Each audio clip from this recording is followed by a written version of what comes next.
जब हम इलाज करते हैं तो अल्लाह ताला उसको शफ़ा बख्शता है, तो ठीक है, डॉक्टर खुश होता है। लेकिन मुझे लगता है कि उससे बड़ी कामयाबी ये होगी कि पेशेंट पहले बीमारी ना हो, और अगर बीमार हो कम से कम हो, और जब वो बीमार हो उसके बाद उसकी कॉम्प्लिकेशंस कम से कम हो। इस वक्त वर्ल्ड है, it's maddening rush towards materialism, और सेल्फ केयर उसमें बैक सीट पे आ जाता है। जो यूजर्स मैनुअल आपकी बॉडी का है उसमें स्मोकिंग कहीं है ही नहीं, आपके यूजर्स मैनुअल में कहीं अल्कोहल का नाम ही नहीं है, आपके यूजर्स मैनुअल में कहीं बर्गर और पिज़्ज़ा का नाम ही नहीं है। आप देख रहे हैं जीके टीवी, जीके पॉडकास्ट में आपका खैर मकदम है। आज हमारे साथ डॉक्टर्स माइक में हर हफ्ते की तरह जुड़े हैं डॉक्टर जुबैर सलीम साहब। डॉक्टर साहब, वेलकम टू द शो।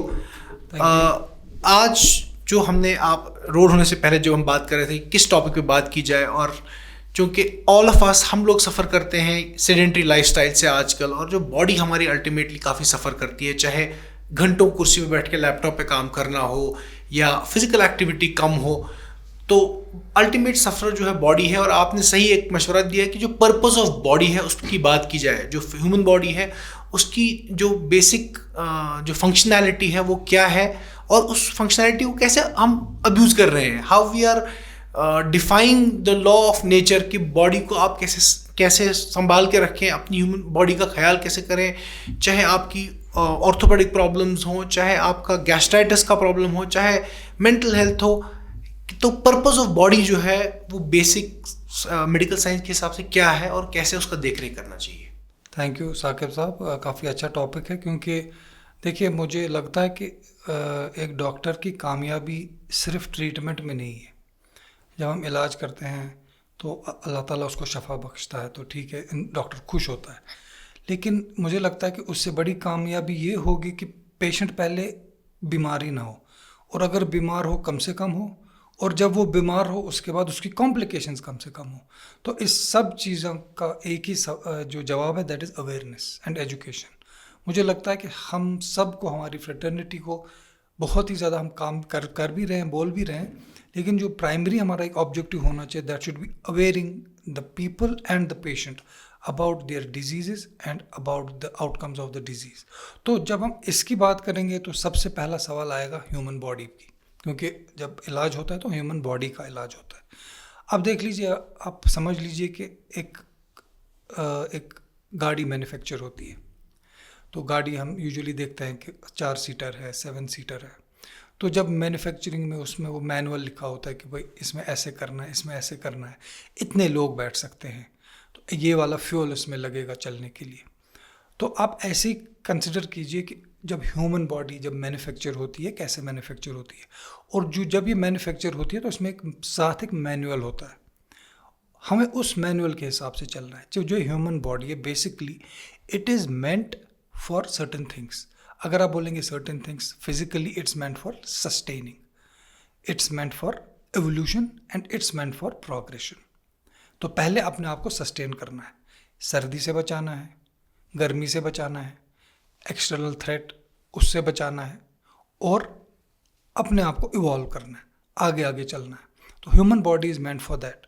पहले से ही जो मैनुअल है हमारा, उस जब हम सस्टेनेबिलिटी की बात करते हैं तो एक एक्टिविटी सबसे बड़ी चीज़ है इसमें कि आपको काम करना है। अगर आप जैसे मैंने गाड़ी की बात की, अगर उस गाड़ी को आप खड़ा खड़ा रखेंगे, बिल्कुल बंद रखेंगे, तो गाड़ी में भी जंग लगेगा, क्योंकि मैनुअल के हिसाब से उस गाड़ी को चलाना है, उस गाड़ी को टाइम टू टाइम सर्विसिंग करनी है। और ऐसे ह्यूमन बॉडी को भी एक्टिविटी करनी है। जब इसको बनाया गया, अल्लाह ने इस ह्यूमन बॉडी को बनाया, तो it has been made to work, to be active, to be mobile. सारे जॉइंट्स को मोबाइल रहना है, सारे हमारे बॉडी पार्ट्स को मोबाइल रहना है।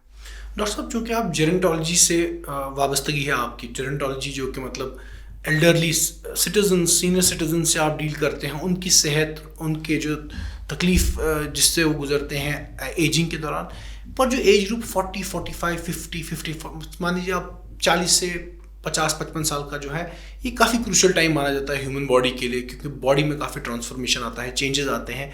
आपने बात की एक्टिविटीज़ की, चाहे फिजिकल एक्टिविटी कितनी होनी चाहिए दिन में पर डे, एटलीस्ट इंसान की एवरेज फिजिकल एक्टिविटी? तो अभी एक्टिविटी के साथ जो दूसरा पर्पस है बॉडी का, वो है सस्टेन करना खाने से। जैसे ये जो गाड़ी का मैनुअल है उसमें लिखा है कि ये डीजल पे चलेगी। अगर आप डीजल के बदले उसको बेस्ट से बेस्ट पेट्रोलियम डालेंगे, जो कि सबसे महंगा होगा, वो उस पर नहीं चलेगी। उसका मैनुअल है डीजल पे चलना, उसका इंजन उसी हिसाब से मैन्युफैक्चर हुआ है कि वो डीजल पे ही चलेगी, तो आपको डीजल ही डालना है। ऑन द सेम लाइंस जो इंसान की बॉडी है, इसके जो खाने के लिए the nature has already provided the food for the human body in the form of vegetables, in the form of fruits, in the form of legumes, in the form of lentils, जिसको हम दालें कहते हैं। जो non veg खाते हैं वो mutton खा सकते हैं, वो वाइट मीट खा सकते हैं। तो खाना पीना और काम करना, ये एक बॉडी का एक मैन्युफैक्चरिंग एक प्रोटोकॉल है, मैन्युफैक्चर हुआ ये प्रोटोकॉल है।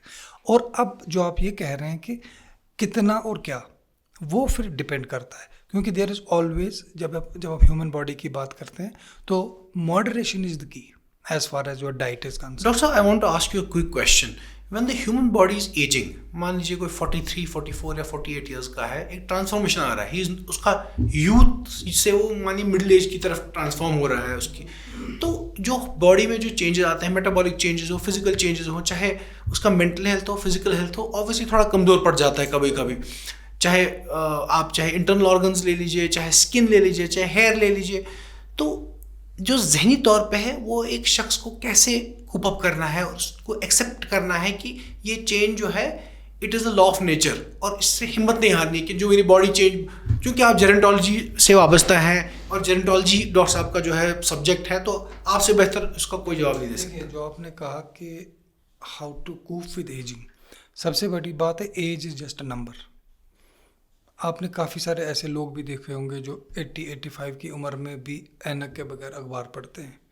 आपने काफ़ी सारे ऐसे बूढ़े लोग भी देखे होंगे जो अभी भी साइकिल चलाते हैं। इनफैक्ट लोग उनको देखते हैं कि भाई ये कहीं गिर ना जाए, लेकिन वो भी अभी भी साइकिल चलाते हैं। तो जो एज का मसला, इट्स जस्ट अ नंबर। अगर आप ब्रेन की बात कर रहे हैं, जो आप अभी कह रहे थे, जो आपकी ब्रेन की कैपेसिटी है, science has estimated it to 2.5 million gigabytes, हर इंसान की ब्रेन की कैपेसिटी। और कुछ तो ये भी कह रहे हैं कि इसकी इन्फिनिटी है, जितना आप इसमें स्टोर करना चाहोगे ये आपकी स्टोरेज कैपेसिटी है।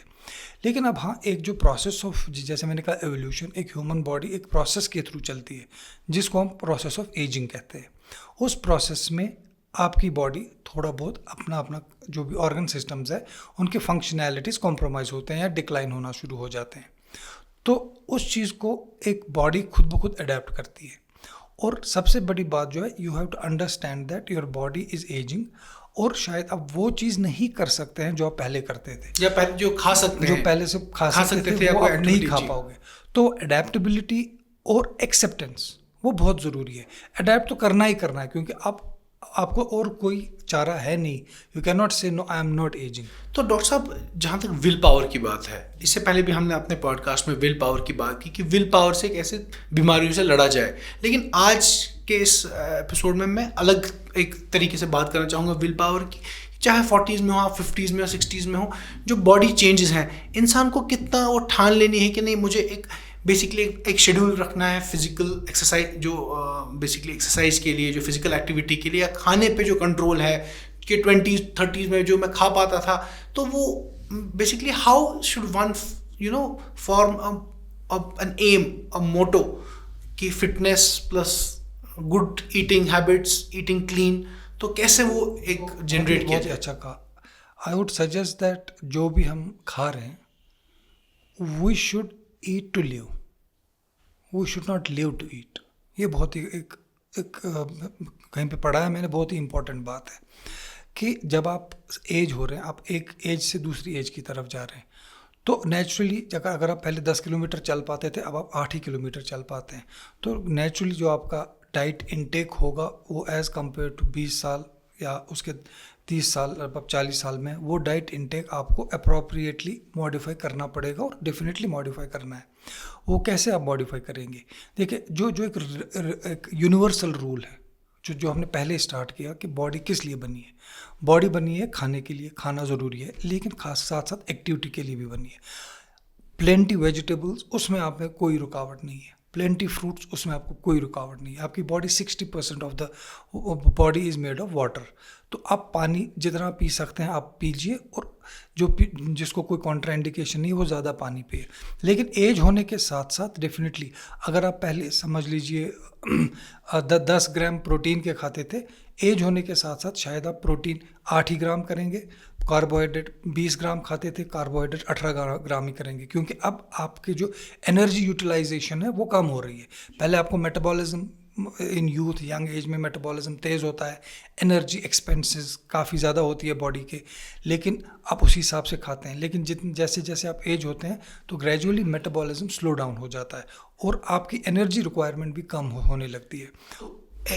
इससे पहले कि आप आगे बढ़े, एक सवाल मेरे जहन में आया जिससे पहले मैं भूल जाऊं कि डॉक्टर साहब, जो सेल्फ केयर है, सेल्फ केयर और work life balance, self care, आजकल की डेट में काफ़ी इसे इम्पोर्टेंस देते हैं, काफ़ी प्रायोरिटी देते हैं लोग।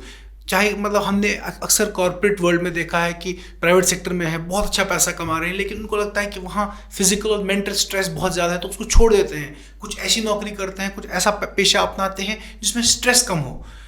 तो हालांकि पहले के दौर से अब का वक्त जो है काफ़ी डिफरेंट है, कंपटीशन है, सर्वाइवल के लिए बहुत आपको मटेरियलिस्टिक जो एस्पिरेशंस हैं वो फुलफिल करनी है, लेकिन कहीं ना कहीं सेल्फ, जो आजकल की खास यंग जनरेशन जो है जिसको जेन ज़ी बोलते हैं, उन्होंने जो है इस अक्सर देखा जाए कि ऑफिस में वो छोड़ देते हैं, मतलब क्वाइट क्विटिंग का जो है बहुत ट्रेंड है कि मतलब ज़्यादा उस बात को सोचते भी नहीं कि नौकरी छोड़े नहीं, उनको लगता है कि नहीं ये मेरी बॉडी को इम्पैक्ट कर रहा है, मेरी बॉडी को असर कर रहा है, तो छोड़ देते हैं जॉब। तो कहीं ना कहीं इसका जो बेसिकली अवेयरनेस है अबाउट सेल्फ केयर, क्या वो बढ़ गया है? देखिए, जो सेल्फ केयर है, मुझे लग रहा है कि अभी हम वो बैक सीट पे रखते हैं। अभी जैसे आपने कहा कि इस वक्त हम किस चीज़ के पीछे लगे हैं, अभी हम मटेरियल के, not everyone but majority, material, promotions, मेरा ज़्यादा ये आना चाहिए, जो भी स्कोर्स हैं, जो भी हैं। तो इस वक्त वर्ल्ड है, it's maddening rush towards materialism, और सेल्फ केयर उसमें बैक सीट पे आ जाता है।